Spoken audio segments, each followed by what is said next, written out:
Good afternoon. Welcome to another episode of Maude Bless America. Sure pleased to have my mother, of all people, Marilyn Maude, joining us. Mom, welcome. I am going to call you Marilyn through this deal so that the studio audience remembers to call you Marilyn and not Mom when they run into you, because you are quite the social gadabout town. There you go. So I know you're nervous. You don't need to be, but it does make me laugh. I did offer you a little bit of Balvenie Scotch, your favorite, just for a little relaxation, and you declined, saying at 2 p.m. it was too early. Right. So that's an improvement compared to your past behavior. Whoa. So I may have to slap you down. Again, all right, you are on, you can't have violence recorded for posterity. So you were kind enough to come over. We had a little bit of a snowstorm going on. You last year, and let's back up. You were going to be 94 in September. Correct. And last year you decided you needed a new car. What'd you get? I got a beautiful new blue, go blue buggy Tahoe from Duteau Chevrolet. What's go blue mean? Why? I mean, you live in Nebraska. Why would we have a go blue? Because I graduated from the University of Michigan. And by the way, they won the basketball game today. Oh, very good. So how do you like your car, and how did it do in the snow? I love my car, and it does great in the snow. Fantastic. Well, that's good news. So we were talking of all things, and what precipitated, among many things, inviting you on today's episode was we have now both seen the new movie Nuremberg. Happened to see it on Netflix. I know it came out prior to that, but it has Russell Crowe in there playing the role of Hermann Goering. Unbelievable. So the movie is highly entertaining, but in turn, it prompted me to say, and again, establishing that you're going to be 94. You were born in 1932. Correct. So the Japanese bombed Pearl Harbor, December 7th, 1941. Right. You were obviously just a little shaver. 9 years old. And then subsequently, your dad, who was a dentist, born in 1900, in 1942, was he volunteering or did he get drafted? I'm not really clear on that. I think they wanted dentists, and I think he must have been drafted. They took several dentists from Lincoln. So in 1942, he closes up the dental practice. No, he did not close it up. Well, I should say. Somebody came in who was retired. Dr. Bradshaw was his name. He came in and kept the office going. Oh, I'll be darned. I didn't know that. So Dr. Bradshaw saw patients on Grandpa's behalf while he went off. And so he packed up the family, though, and you guys moved to Great Lakes Naval Station, correct? Not quite right. Lay it on me. That was what you always said. Why are you changing? Well, no, you're not listening. Hanging on every syllable, like always. You like to talk. We stayed in Lincoln. He went and did his basic training at Great Lakes Naval Training Station. He was inducted in January of 42, and we went to see him at the school vacations, and that was another story, trying to get on those trains that were jammed with troops, and there were no seats. We went on the Rock Island Rocket. Rock Island Rocket. The Rock Island Railroad is defunct. But anyway, we went, the station was down there on O Street about, 19th and O. And we got on like at 11 o'clock at night. There were no seats, no nothing on that train. And my brother and I sat on the floor, and our mother sat on our suitcase. And it was just jammed. Anyway, it took hours because they kept derailing, putting us on the side rails so the troop trains could go by. But we got there, and we found that maybe we could move in the summer, and that we could rent a house. And so Mother and Dad looked, and they found a little cottage on Gage's Lake outside of Chicago, close to the training station where Dad was stationed. So just north of Lake Forest, there on the north shore of Chicago. Right. And Gage's Lake was somewhere around there. We were about a block from Gage's Lake. Okay. And we packed up. Mother had somebody build a cage for our dog, Jack, who is a beloved Springer Spaniel, and our cat. She had her own cage. And I begged to ride in the baggage car with my dog and cat because I didn't think they'd be taken care of. Anyway, the conductor promised he would ride with them. And I think somebody did. When we got off the train, it took forever to get there because of being sidetracked for the troop trains. When we got there, they opened the baggage door and there was Jack wagging his tail and the kitty looking at me like, why did you do this to me? So Anyway. you went and you moved up there for that summer. That summer, and we 1942. thought we would be staying, but Dad got his orders to go to the South Pacific. And when did he ship out? October. So you guys stayed there. So did you start school there? No, we came home because we knew he was going. He was being shipped out. So we came back home. Same deal, same difficult travel. And we Well, hang on. So the dog and the cat, fine. But did you think it was temporary when you went to Great Lakes and no, we Gage thought Lake? we'd be there for a little while. We didn't think he'd get shipped out. So did you pack up the household, like dishes and plates and bed sheets and towels and all of that stuff, or was it more like an extended vacation? You took a big suitcase or a trunk for you, and the cottage we had was furnished, and I think Mother sent towels and sheets and stuff like that ahead. I'm not sure about those details. You rode in the train. You didn't take a car. Dad had a car. Where did so did he drive a car from Lincoln to Great Lakes? Yes. So where did you who hated to drive. So where did the train drop you off? You leave Lincoln, Nebraska. Chicago. The Chicago terminal. Big terminal. So then Grandpa drove down, got the family, loaded the stuff you brought with you up, including the dog and cat, and took you back to the lodgings you had there. The cottage. By the training station. Subsequently, he brought you guys back, shipped you back to Lincoln, and then a few months later, he shipped off. Right. So we went down into Chicago a lot. We went to see all sorts of things on the weekends. The museum of art. One time when oh no, this is a different story. All right. Sorry. Stay on focus. I'm trying to. So now, going back to it. So move the clock forward.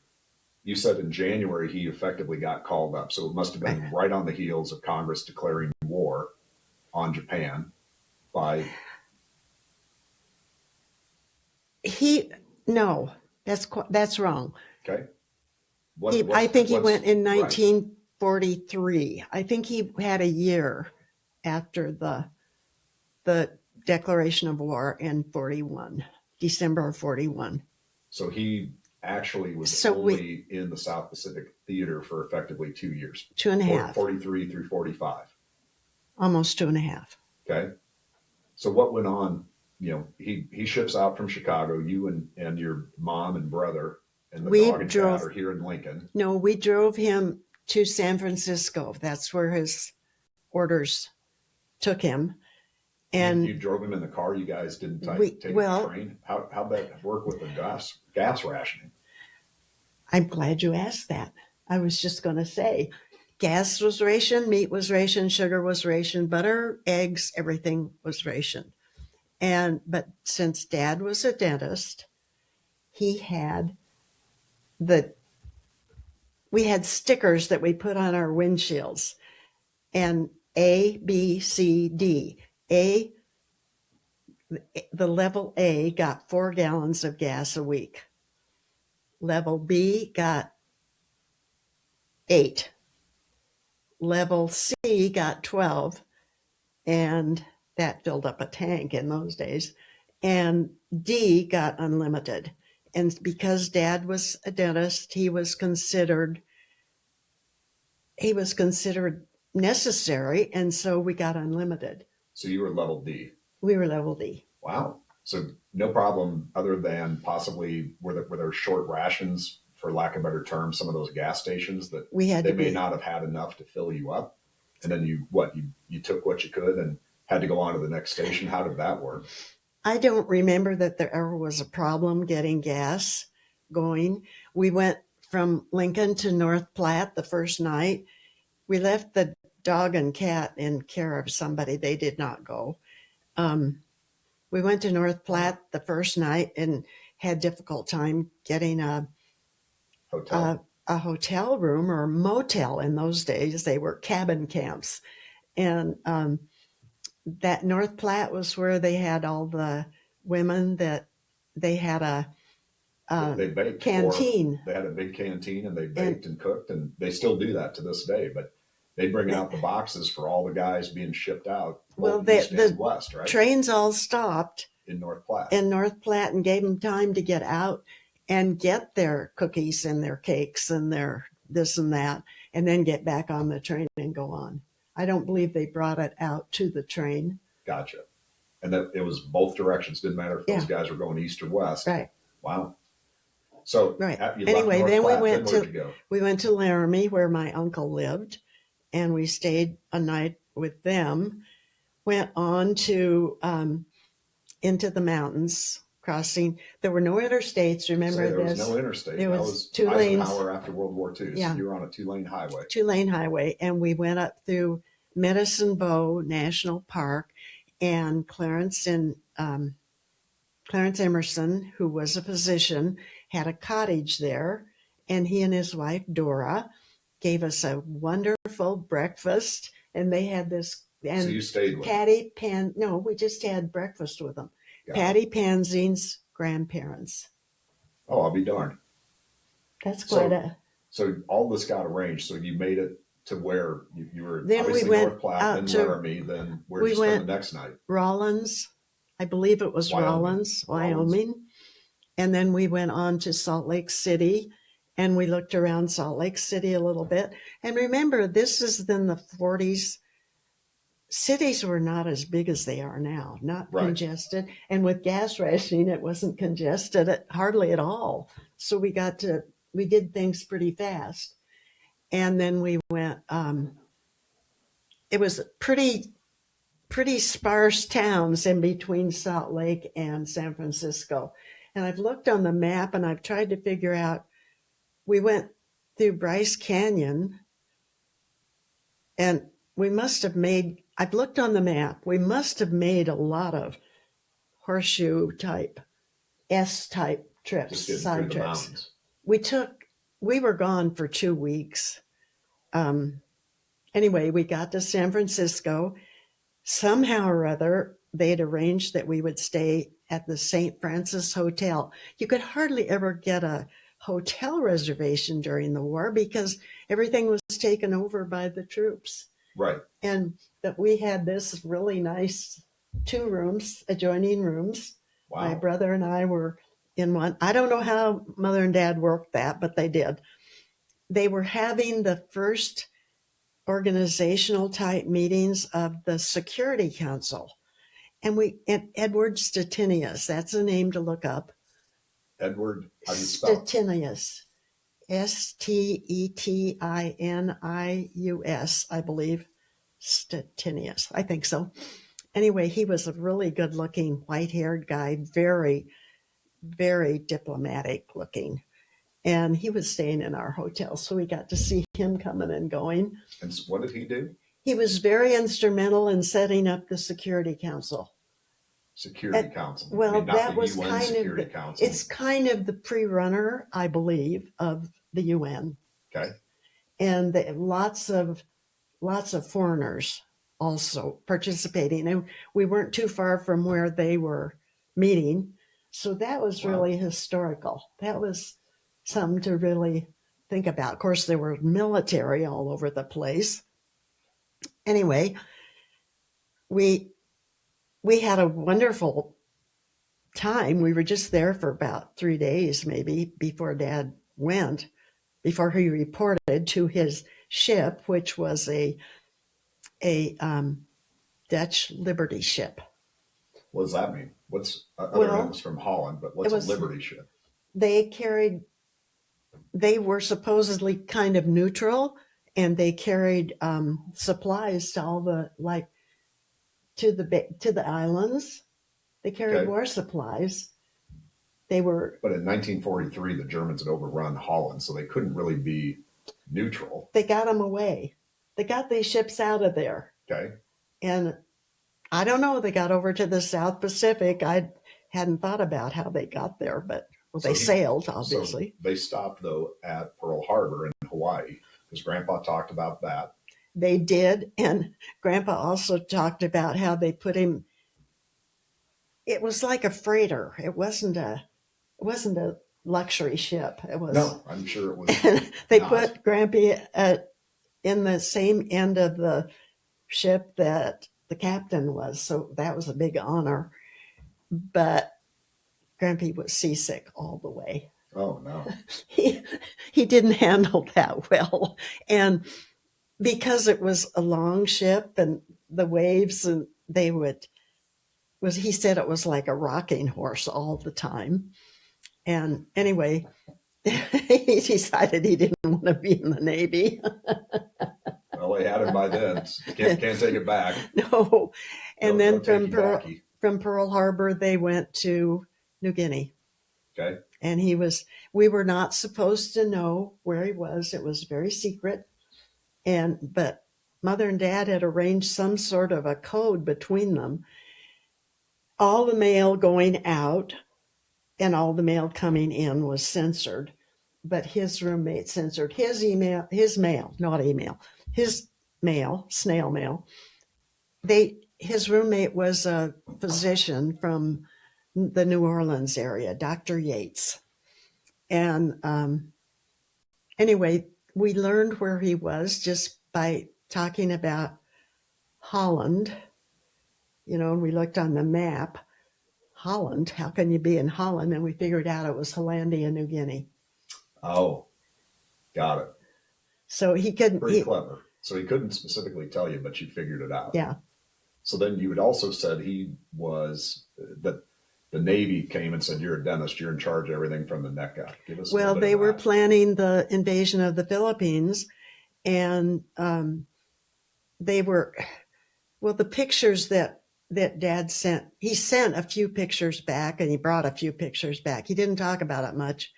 Anyway, it was Quonset huts and tents, and it was on the beach, and they planned to bring all the wounded back from the invasion of the Philippines to New Guinea, Hollandia Base Hospital.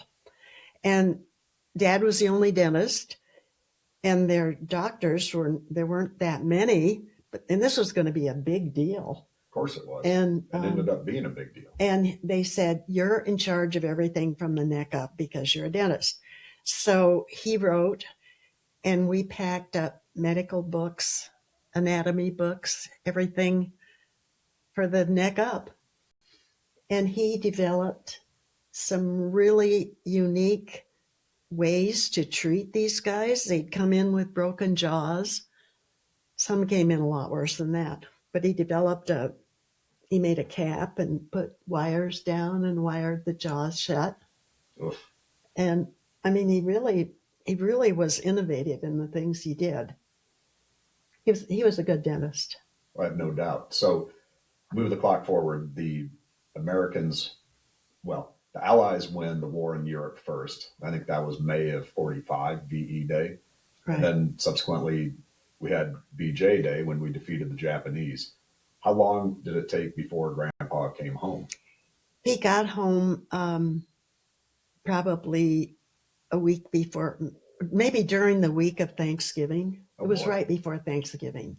And so did you guys go pick him up, or did he jump on the train? Or could he not tell you when he was coming home? Well, I suppose at that point, there was no need for the censors. We'd won. We'd won, but he got on a plane and went to the Admiralty Islands. And I remember him talking about getting on the plane from the Admiralty Islands to go to Hawaii. He slipped on the That's a long gang flight. Anyway, go What ahead. else is in between the Admiralty Islands and? Not much. Well, that's it. Like I said, it's a long flight. So anyway, he He slipped. slipped and he injured his back pretty badly. Oh, He no. he really limped a lot. But anyway, when he got to L.A., I think it was L.A., he went to visit his former roommate, Dr. Yates, in New Orleans, and then he came north to Lincoln. Okay. Had And Dr. Yates been injured, or were they just such good friends? Or they were just really good friends, and he'd gotten moved out before Dad did. got it. Okay. So he got home.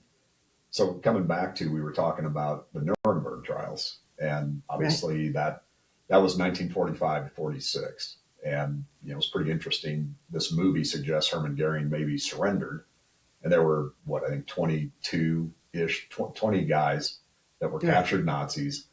But one of the questions I'd ask you was, at that point, you're 13, 14 years old. Was it anything you paid attention to? Did anybody care? Or? Well, I think here in Lincoln, we all cared.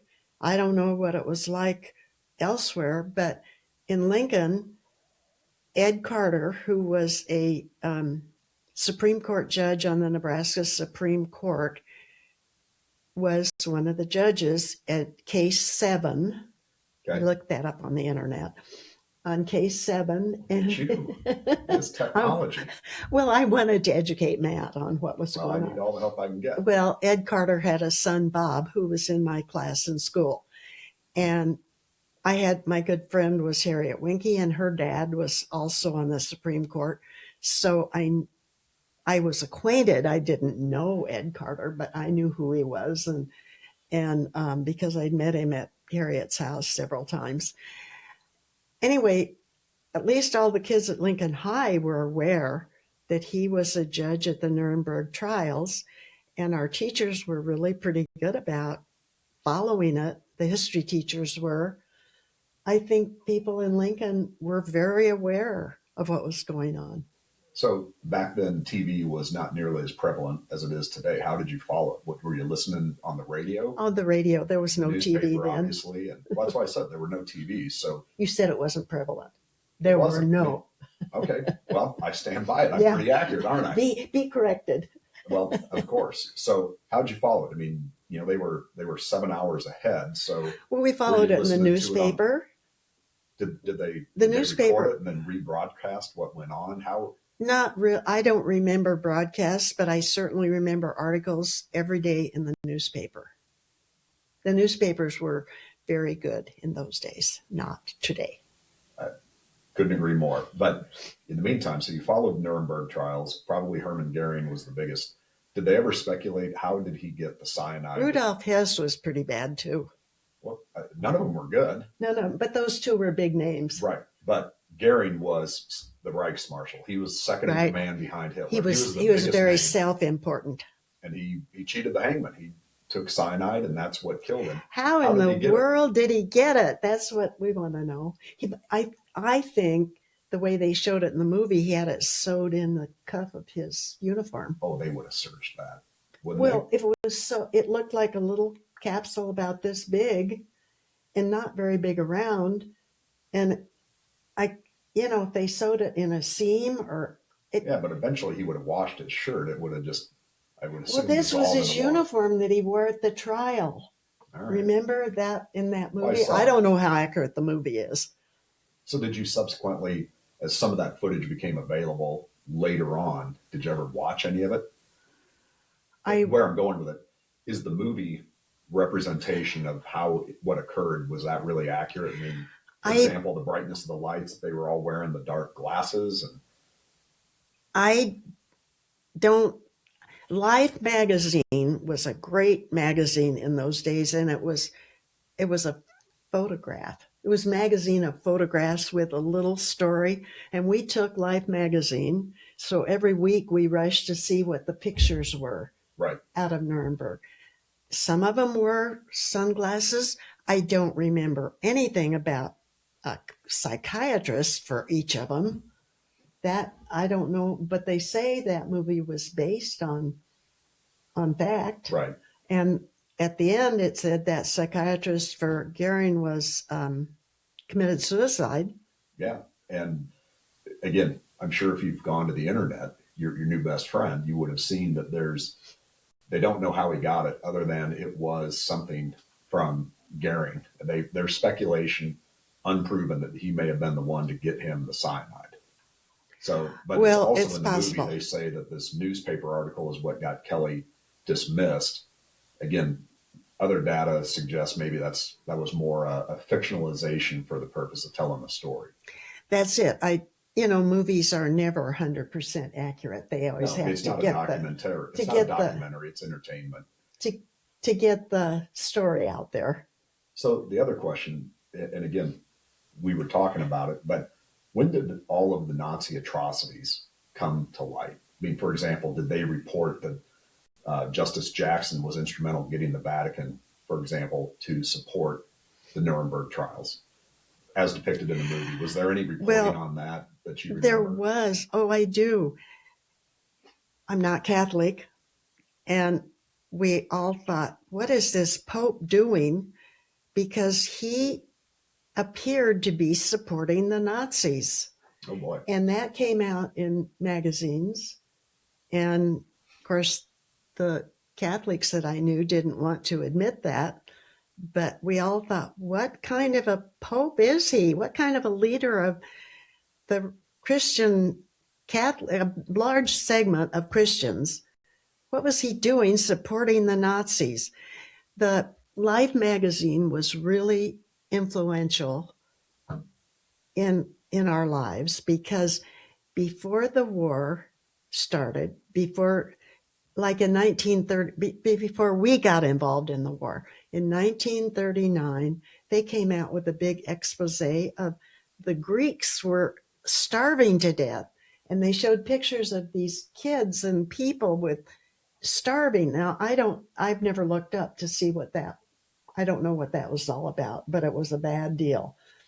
And then they started showing, as the war went on, of course, they showed all the pictures they could from what was happening, fight by fight, battle by battle. And it brought, it wasn't like on TV where it goes quick. You looked at those pictures and you couldn't believe them. You could not believe what you were seeing. And then it started coming out about how cruel the Germans were to the Poles. And Germany invaded Poland September 2nd, 1939, my birthday. You're 7 years old. Uh-huh. And Life magazine came out with a lot about that. And then it started talking about how they were moving Jewish people into work camps. They called them work camps. But nobody knew what that meant. At least I didn't. My teachers didn't seem to. When you're 9 years old, you're a little kid. When you're 7, they're not hardly talking about it. But I was reading Life magazine. I was mesmerized. And then when the United States finally joined the war, Roosevelt resisted it forever. Seemed like it was 2 years, but he had to declare war because the Japanese attacked us. If they hadn't attacked, I don't know if he ever would have joined the war. Well, there's still a very prevalent sense of isolationism at the time that those were all somebody else's war, and we were content minding our own business in our part of the world. But going back to it, so when did some news of the atrocities the Nazis committed at the expense of Jews and other undesirables, as the Nazis viewed them, when did that all start coming out? Not until they started recapturing some of the land and hearing from people there were a few people that escaped, that got out. I have a friend, Ellen Baldwin, who is now deceased, but her family was Jewish. And when she was 8 years old, she and her sister were put on the children's train that took them to England. I don't know how they got Oh those boy. girls out. They were in some Catholic boarding school learning to knit.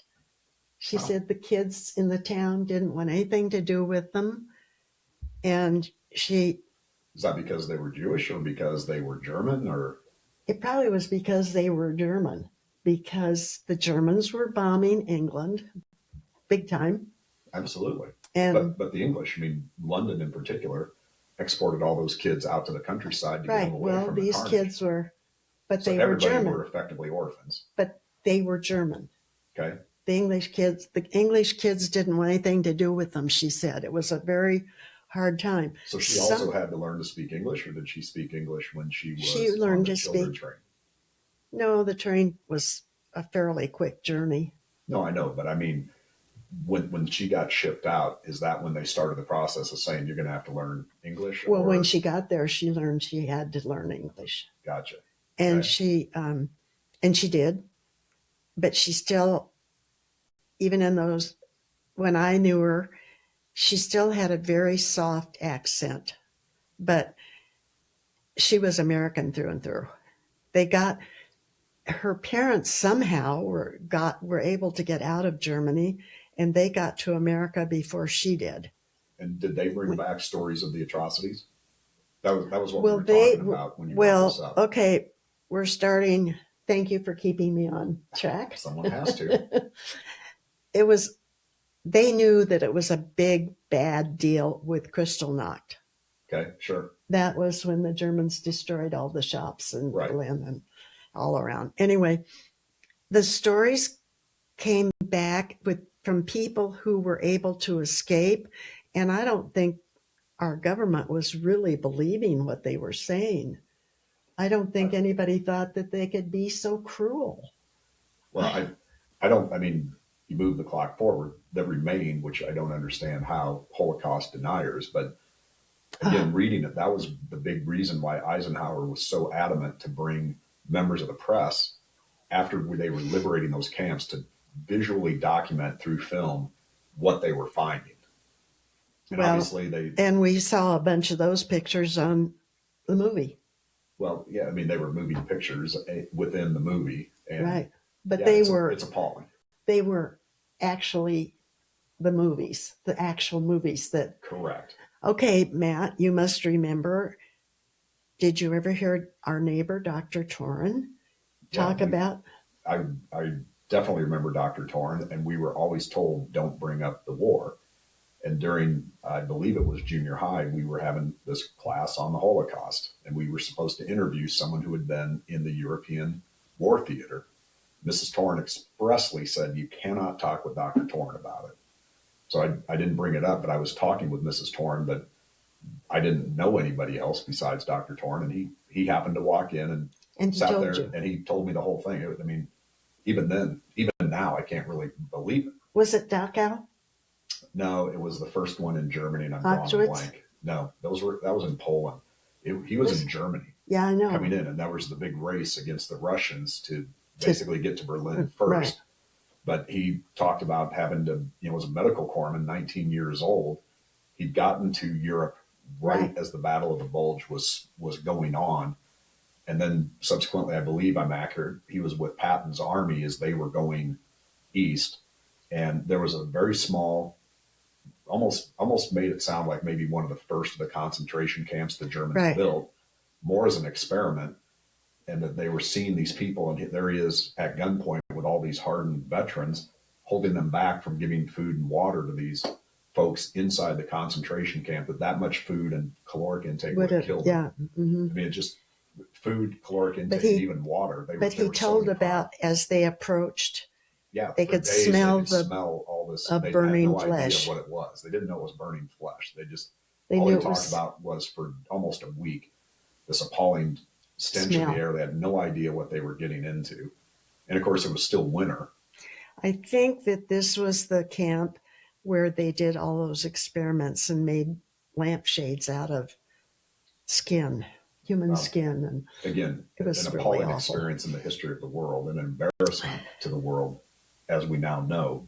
Moving forward, the real question I kind of come back to is, So there you are growing up in that. You're slowly, everybody is becoming aware of what occurred. Partly the Nuremberg trials, partly, newspaper reports, whether it was Life magazine or other reporters. And subsequently, so where was it while all of that was going on, that all of the decision about breaking up Berlin and basically the Allies taking what we now know as West Berlin and the Russians taking, or the Soviets taking East Berlin, and how did all that go? I mean, how long I did it think take that from the end of the war until we got into really recognizing what a diabolical enemy the the Soviets were? Russians were worse, almost worse than the Germans.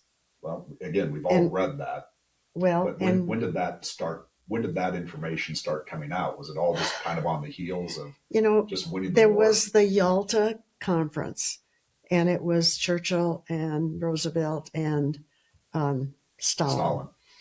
It was the last And conference that Roosevelt was able to well, attend. he was in such poor health, and everybody later felt like he gave things away. He Correct. just couldn't negotiate. He Right. couldn't stand up to Stalin. And when you see pictures of him, he looked ill. He looked really bad. He did. So again, I'm back to when did, yeah. I mean, you have the elation of winning the entire war. It started off VE Day, finished up with VJ Day. So, and I'll come back to it. What was the reaction from people? Because again, we haven't discovered all of the atrocities of the Nazis, but we did discover the terror of the nuclear bomb. 2 of them dropped on Hiroshima Right. and Nagasaki. What was that like? That was obviously big news. That was really big news. But everybody I was associated with was so glad because they thought that was going to be the end of the war, and it was. It was. But everybody That was a big thought decision for Truman to do that.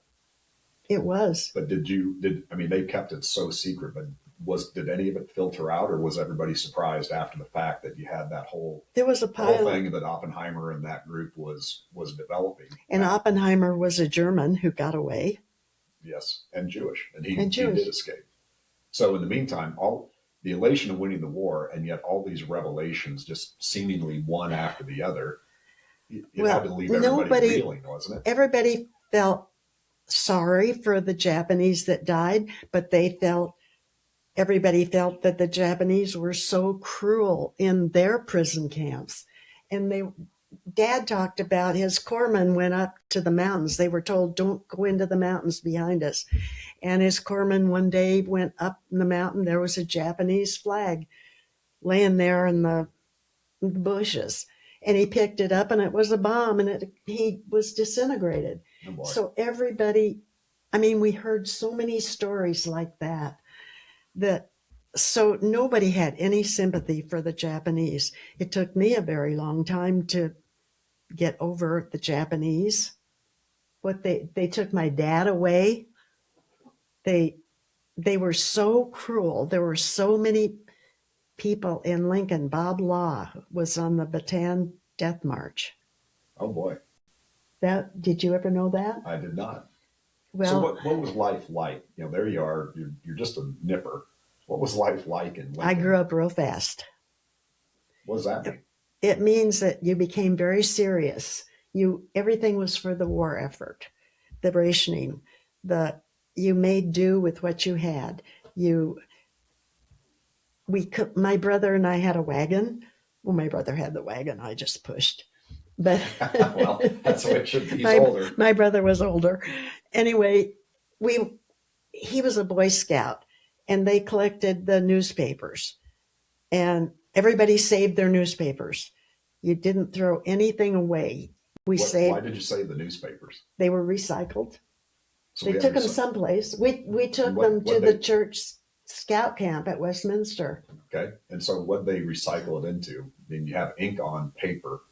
What was it recycled into? What subsequent purpose did the recycling serve? I thought at the time it made cardboard boxes. It made maybe they made new paper out of it. Huh.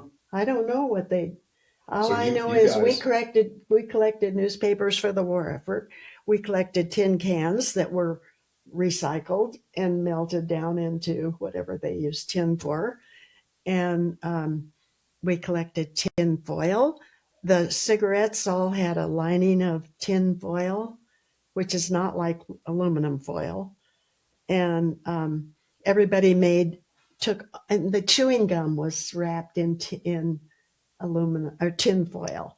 A lot of things were wrapped in tin foil. We made these great big balls of tin foil. Everybody did. We collected those. There would be a Saturday to go collect those, a Saturday to collect the newspapers, a Saturday to collect the tin cans, a Saturday to collect string. Wow. We collected everything. Everything went to the war effort.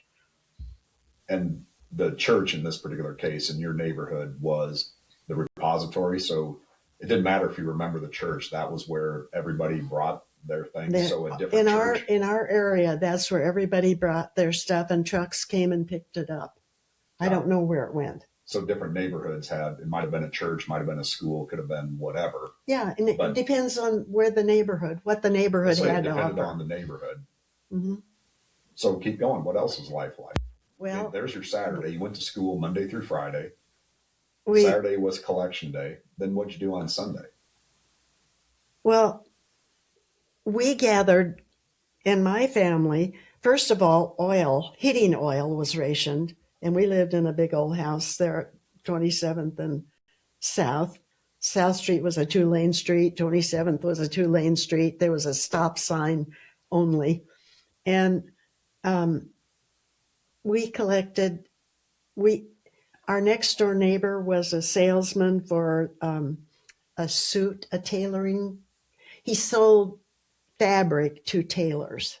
Okay. And he had these books of samples, and we sewed quilts to send to Europe for out of his samples.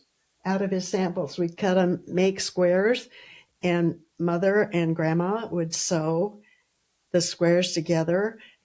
But I cut them, and so they were square, and then we used old sheets or old flannel sheets or whatever we could find in the store. Fabric was very limited.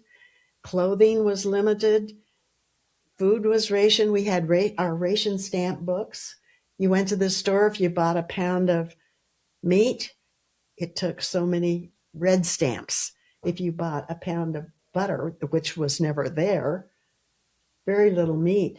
The Safeway store was there at 27th and South, catty corner, and also.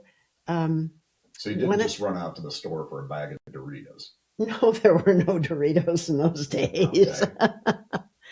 The stores were very sparse. Mr. Williams lived 3 houses up, and he owned a grocery store at 24th and Sumner, right where Dad's office was. And of course, we were friends because we lived in the neighborhood. And he would let us know if he had hamburger. And either my brother or I would run to the store to get a pound of hamburger. There was no butter. It all went to the troops, and we used margarine, which was white and tasteless, but it was fat to fry things in, and we mixed yellow food dye into it to make it look like butter. Wow. It was awful. It was terrible. And sugar was rationed. And that leads me to another story. When Dad was in New Guinea, they brought a great big freighter brought in a load of what they thought was cement sacks to build a breakwater. And they're throwing them off the way it was 100-pound bags of sugar. Oh, gosh. The Pacific Ocean became full of sugar. Oh, nobody thought to open the bags and say, holy cow, no. This isn't concrete. No. And nobody thought to read what it said. I'm sure it must have said sugar. Wow. That was a big boo-boo. Anyway, going back to everything being rationed, you recycled everything. Oil. Did you guys have a victory garden? Oh, yes. So what'd you grow in your victory garden? we grew lettuce and carrots and cabbage and potatoes and tomatoes. We grew everything, beans, peas, everything. I mean, you had to, because there was very little food for us. Civilians. Mm-hmm. So then, did you also can? And I mean, obviously, Oh, you we weren't canned, canning and lettuce, but we made sauerkraut, and and I can remember when you canned the tomatoes, if you didn't get it just right, I can remember the tomato lids flying off in the middle of the night. oh, because they got stuff in there and The bacteria. it expanded and Yeah, oh boy. big. We thought we were shot. What a mess. But anyway, oil was rationed, so we made big black heavy drapes over the top of the stairs, and we had air raid drills. We made big black curtains that went across all the windows in the house. We had air raid wardens that came around, and if you had a sliver of light, they wrote you up. What happened if you got written up? I think you got fined. Oh, wow. So it was serious, but It was serious. And we had air raid drills, and you were supposed to go to the basement, and it was, we were at war. We thought that the Japanese had the capability of coming into the center of the U.S. and bombing us. so Lincoln, Nebraska, we were more worried about the Japanese threat than we were the German threat. We were. Huh. Well, they had attacked Pearl Harbor. We Right. didn't know how much. There's a book I cannot tell you the name of, but I'll try to look it up, about the Japanese built submarines that carried 6 kamikaze bombers. And the U.S. figured it out, and they found them, and there were 3 of them right off the coast of Oregon and California. Oh boy. It was close. And of course they rounded up all the Japanese and put them in internment camps, and we were scared. The U.S. was scared. That's all there is to it.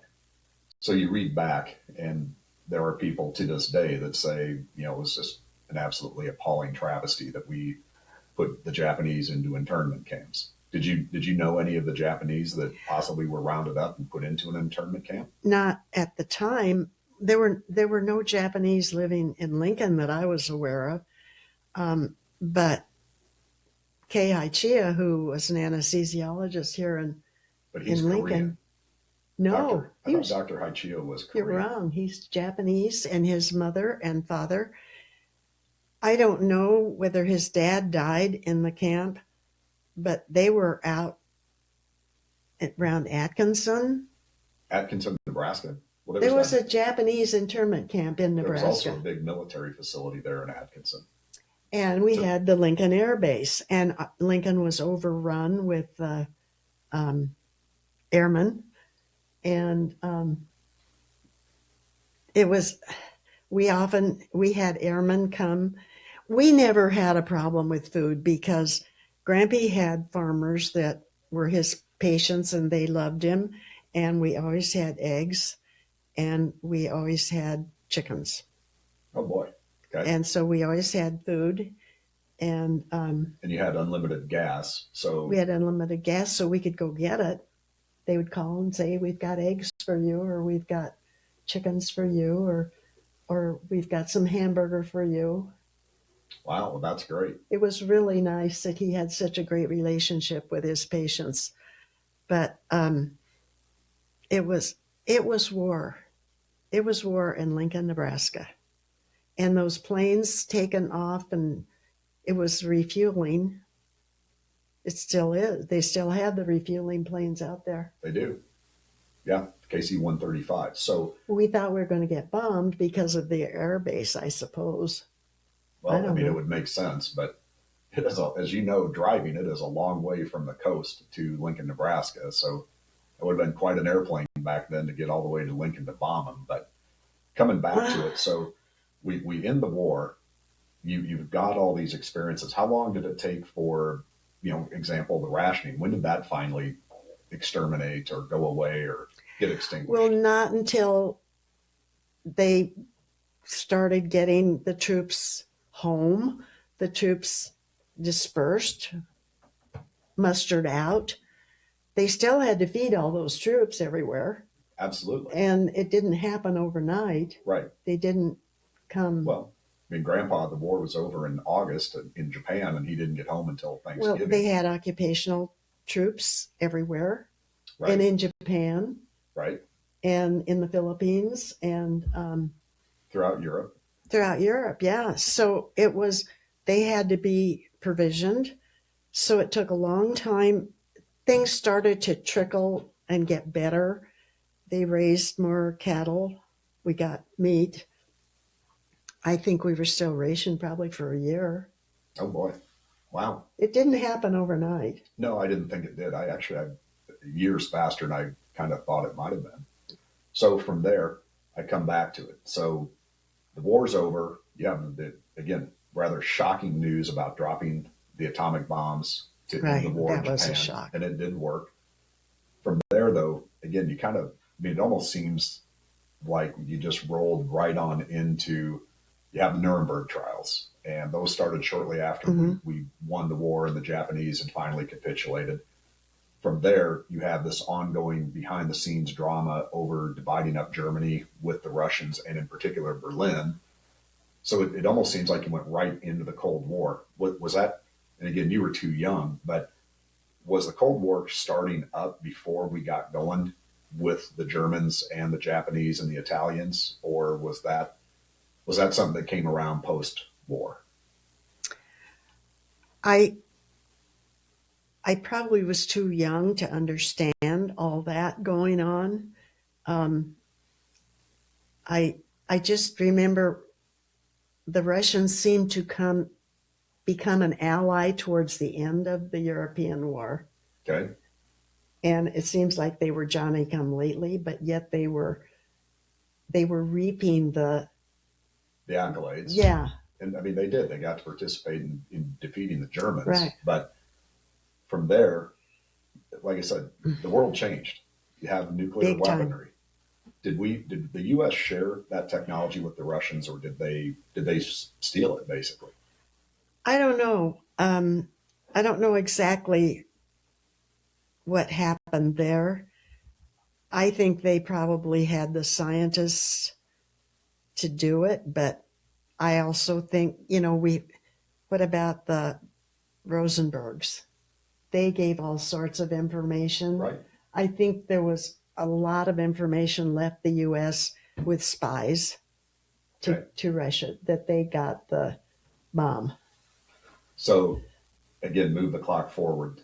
You were born in 32, so roughly 1950, you started college.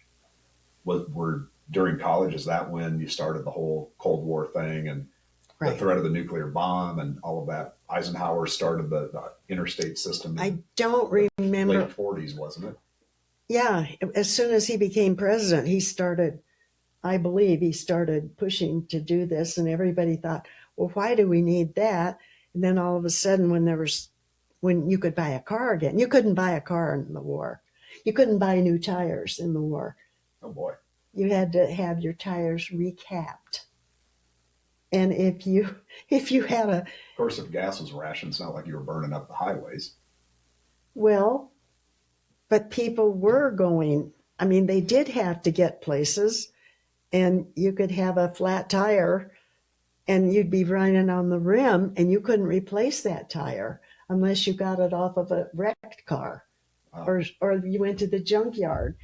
And the recap tires were not rubber.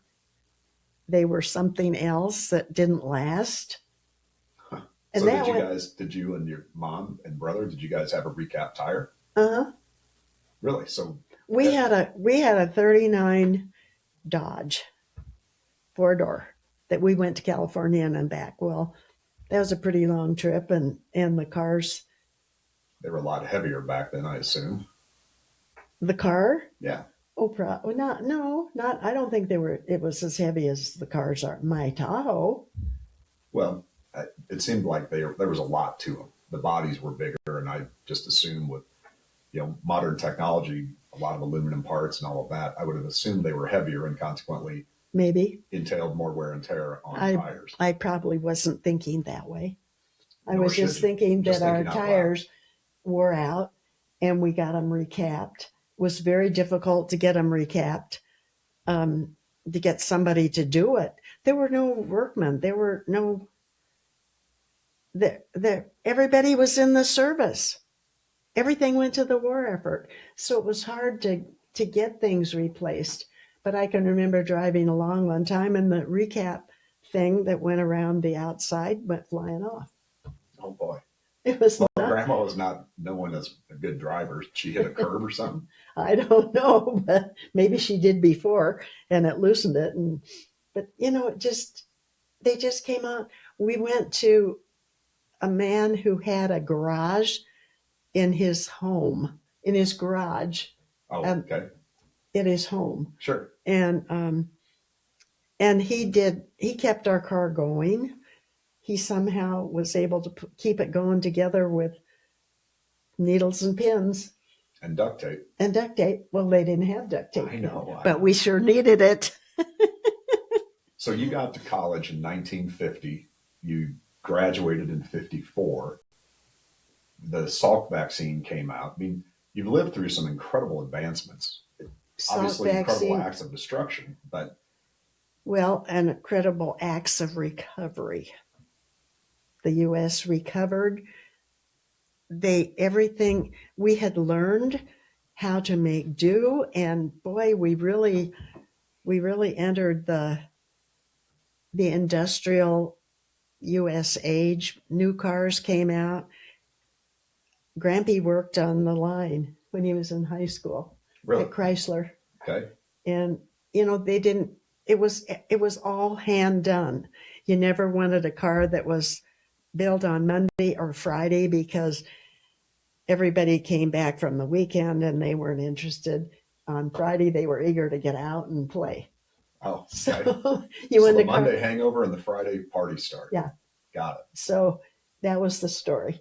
And, but I transferred to the University of Michigan and I went to summer school the summer before my junior year.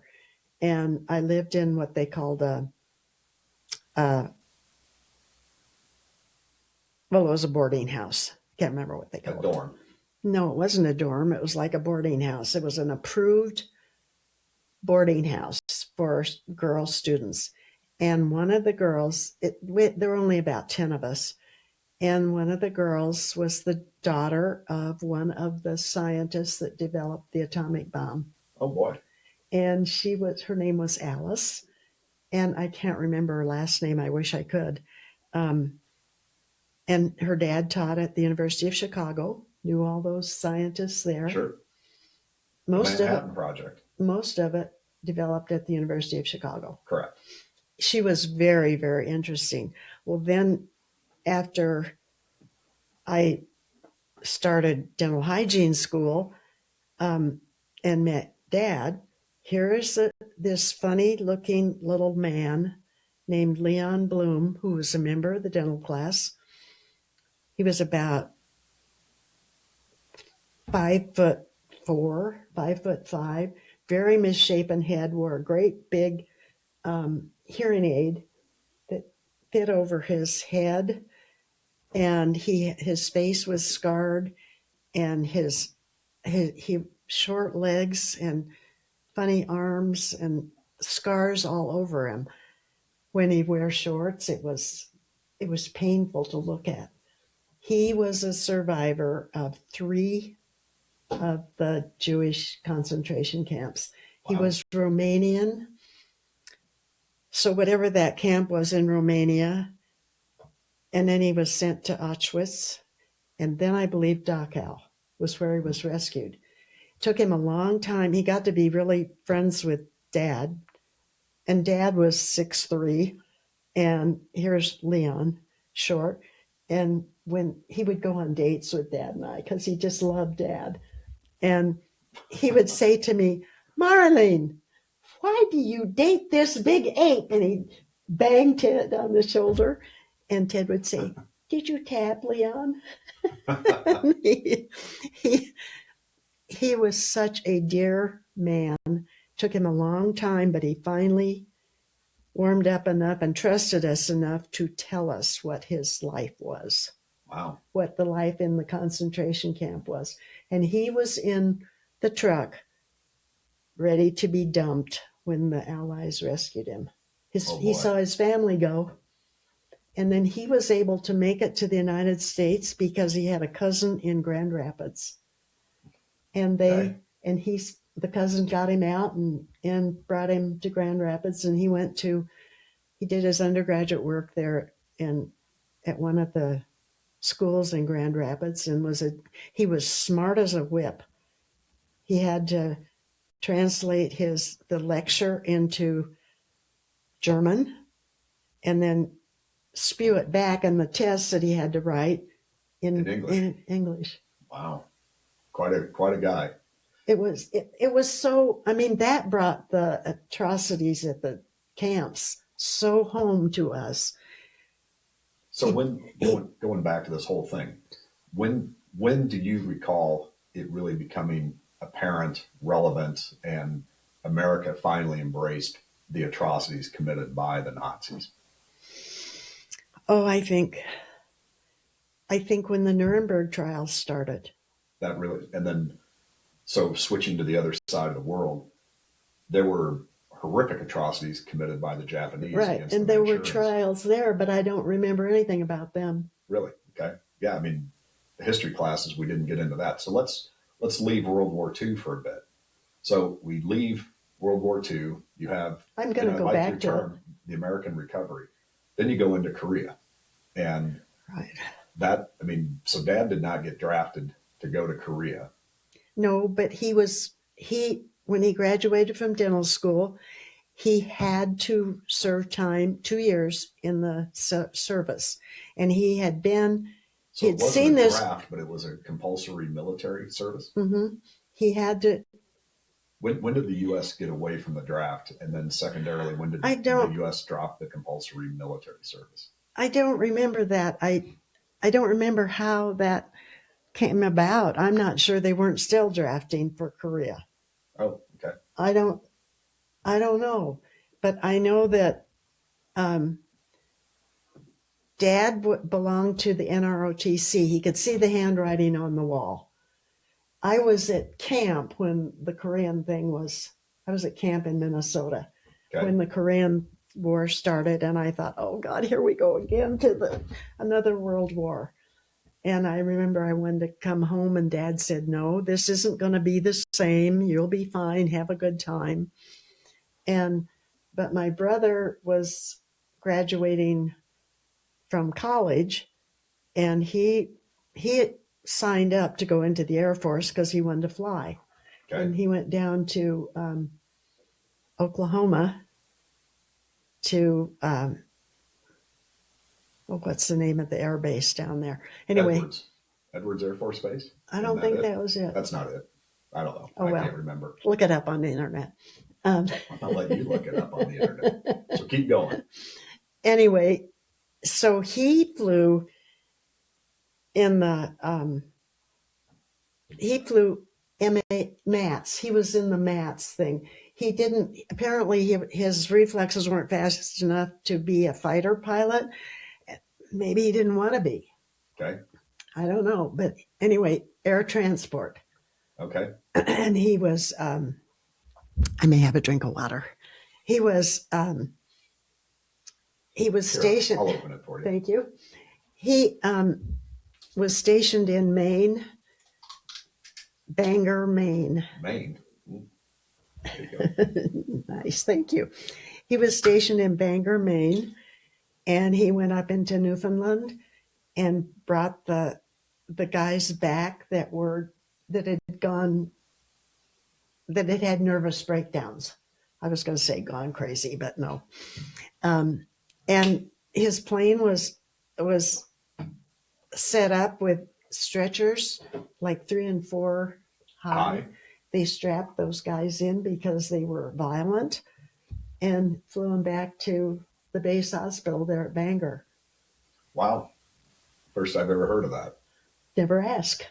Well, never thought. How would I think to ask? Hey, did Dunk ever fly an airplane full of people that were needing to be restrained? Well, anyway, Dad went into the Navy then towards the end of the Korean War. And I can't remember when the Korean War was over. It must have been 1956. Yeah, sounds like it. Bob Burton from Lincoln got sent over to Guam. The war was still going on. That would have been in 56. Okay. I don't think it went much longer than that. No, I think it was 56 or early 57. But, and Dad never, the only way he got out into the ocean was if we took a fishing boat, or if we took the ferry to one of the islands off of California. Well, it's probably just as well. Probably because he didn't get seasick. Nobody would have gotten lost. So again, keep going. So somewhere in the late 50s, we have Kennedy. We had Sputnik. Maybe that was in the 60s, but Yeah, the Soviet threat became ever more prevalent. right. So somewhere in there, it got communicated that there was the Soviet threat was imminent. They were nuclear armed. Mhm. It's kind of a segue because we all know that Kennedy had the Bay of Pigs. Khrushchev was bringing We missiles to thought Cuba. the night that Bay of Pigs, we were glued to our radio. We thought the Russians were going to fire a nuclear bomb into the U.S. Well, they didn't. They didn't, thankfully, but it was scary. I can't imagine it wasn't anything less than scary, if not worse than scary. Right. So with that backdrop, move the clock forward, here we sit. And you have a lot of people wondering why, for example, did Trump elect to go after the Iranians, who have made no secret of wanting to have a nuclear weapon? When you say we were scared, what was the expectation? What did you have in your mind as far as what a nuclear threat meant? If it was the Russians, doesn't matter who it is, a nuclear bomb going off in the U.S. Were you seeing the footage of the bomb testing the U.S. was doing of nuclear weapons? Did you see the footage of the bombing of Hiroshima, Nagasaki? Is that everybody thought they that's kept bringing that back? People in Lincoln were building bomb shelters. They use them for their wine cellars now. Huh. Or they did you guys build one? No, but our good friends the Lewises did.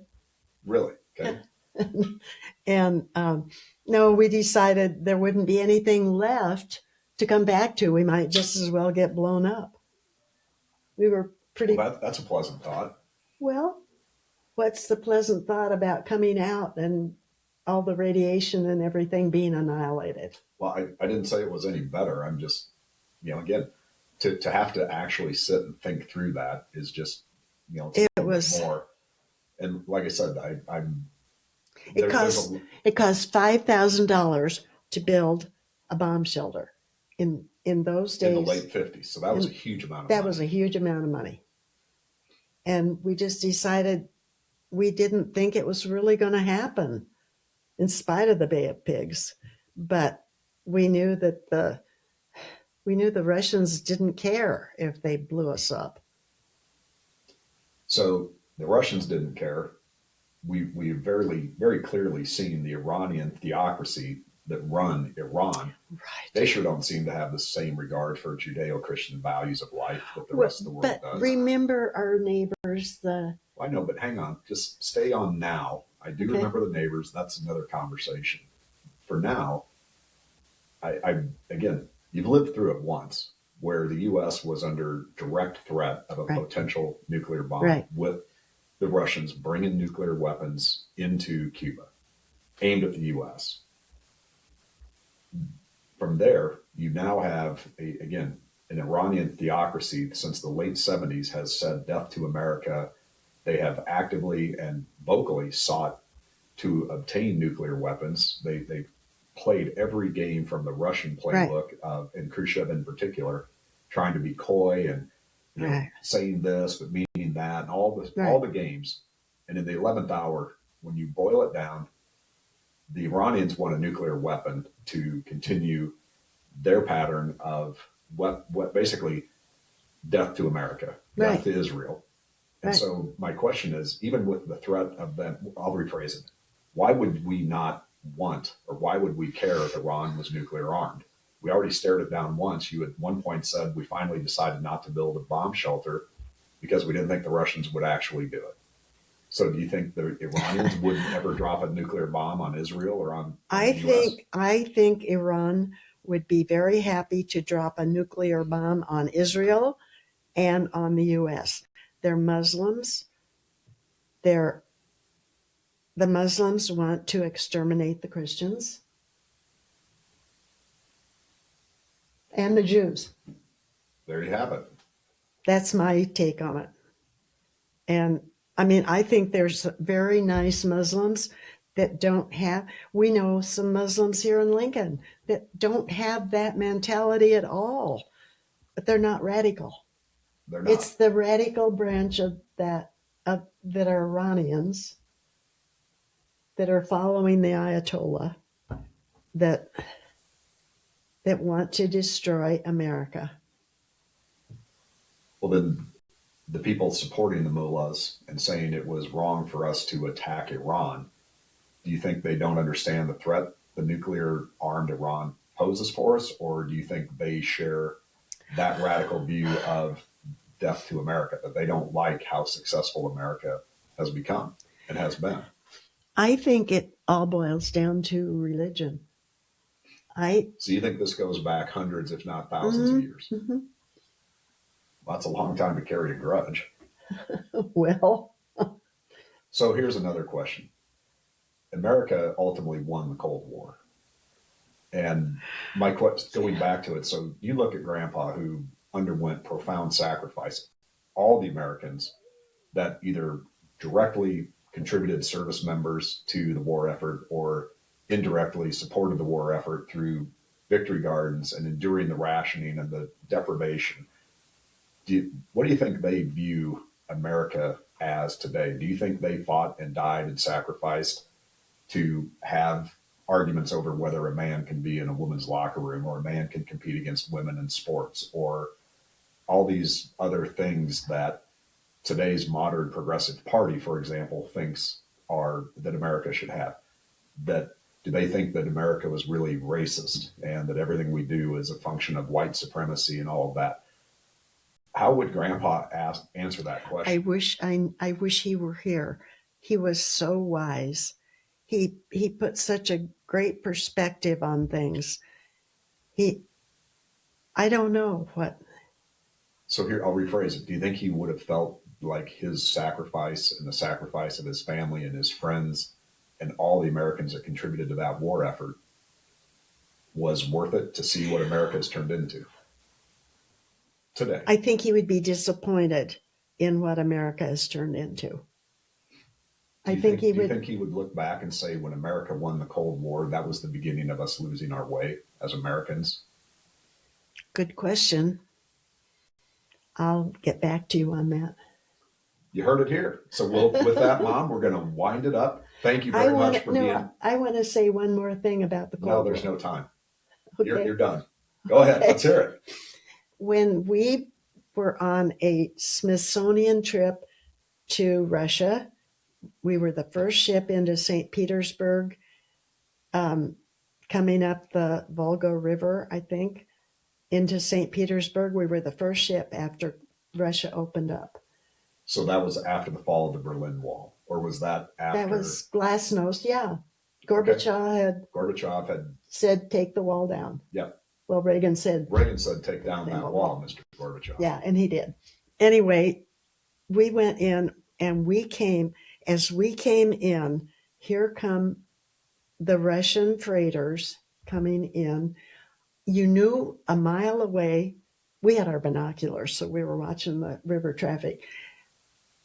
It was a rusty old ship, and it had cars lined up on the deck, the upper deck, stolen from Poland. Oh. And they were selling them on the black market in St. Petersburg. In broad daylight. In broad daylight. Black market in broad daylight. Mm-hmm. And then we went by the their big submarine base that was right there. Russia doesn't have that any access to the ocean other than through the Volga and the Black Sea. Not I the don't Black know. Sea. It would have been to the north Right. or over on the East Coast, out Well- into the Pacific. Well, anyway, they here are the submarines all sitting there, all rusting out. Oh, It boy. was a sea of submarines. Then you looked on the other side, their big boat building frameworks. Shipyards. Yeah. The hulls of those ships they were constructing, they weren't constructing them, they were all rusting away. Wow. It was So America unbelievable. really beat the Russians. We beat the Soviets. We did. That's why they took the wall down. They could see that it wasn't going to come out. Then a few years later, we went up the Norwegian coast on the mail boat, went into all the little towns, and the war with the Nazis will never be over in Norway. Every little town has a museum about the war. They hate the Swedes because the Swedes let the Germans go through. I don't think that will ever pass. Wow. And we get up there to Kirkenes, which is the northernmost point in the European continent. We get on the bus. We see all sorts of concrete bunkers that they had guns and so forth to fight off. And there's a border there, a very small border with Russia and Norway. That'll get your geography.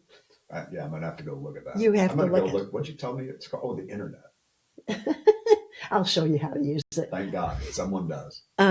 Anyway, here's the Norwegian guards welcoming us. There were only about 20 of us. Welcoming us, smiling, interesting young men. 20 feet on the other side of their gate, The Russians. Were the Russians with their guns pointed at us. Well, you don't look particularly tame or docile, so I mean, you might have I might have scared them. Depends how much Balvenie you had. They were not going to, if we tried to go around to talk to them, they would have shot us, I believe. Wow. They were that mean looking. Well, then when we came back, we came by the harbor there, and here is a Russian freighter. The Russians could not pay the duty or whatever it is they charged to refuel and do whatever they needed to do. Oh, no. And it was sitting there rusting. They'd been there for months. Huh. The Russians had us fooled beyond belief. I believe. Well, certainly proved out to be that case. Mom, this has absolutely been great. I'm going to go ahead on a second time and wind it up. You are welcome to come back. We have a lot more to unpack, and the next one is going to be a little bit more in detail as far as what was life like post World War II and really, post your graduation from college and live through it. Because again, there were some amazing things that occurred during that time. But until then, Susie, thank you very much, Sister Susie. Mom, we're winding it up. We're going to have to save it. With that, thank you very much for tuning in to another episode of Maude Bless America. Cheers. And